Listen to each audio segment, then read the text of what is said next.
Hello, my name is Master Steve, and thank you for joining us. In this video, we'll be showing you pressure points in Chinese martial arts. Today in our culture, we have to contend with several different body types. As you can tell, they have changed over the 1,000 years.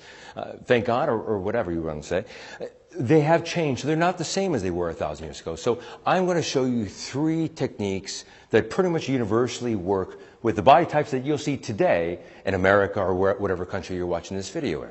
One of them is in the bottom of the jawline. The second one is towards the clavicle. And the third one is underneath the armpit. These 3, if utilized properly, if trained for a long period of time, will be effective in whatever situation you might find yourself in. Now, one of the examples of pressure points that I'm going to show you is right underneath the jawline. It's actually right underneath the wisdom tooth. Now, you want to be careful because as this is a pressure point, and you might think, well, this might just hurt a little bit. No, this actually hurts a lot.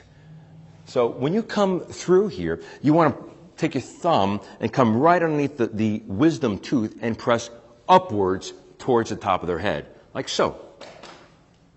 Now be careful because your hand is right over their throat. You can actually just isolate the thumb and go in like this. Now you might have seen in some movies, they actually make a knuckle like this and will hit here, just like so. So this is one of the pressure points right over here, right underneath the jawline, right where the wisdom tooth is. You press right up. Now the second pressure point is with the clavicle. Now, as you can tell, the clavicle, you can't do clavicle ups.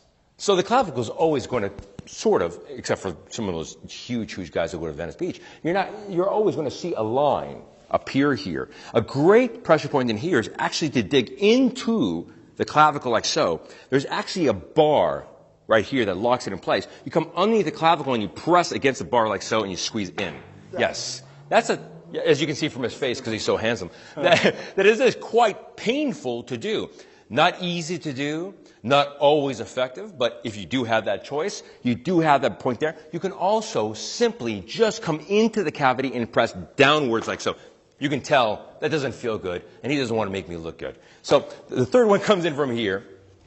The next pressure point is actually underneath the armpit. Now, I like it better from the other side, but just for the sake of effectiveness, or quickness, we're going to go right underneath the armpit here.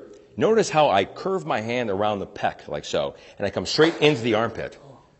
And it's really not this part right here who's doing the action. It's really this part in here that's doing the action. Have you noticed that it's almost exactly like the pressure point that goes into the wisdom tooth?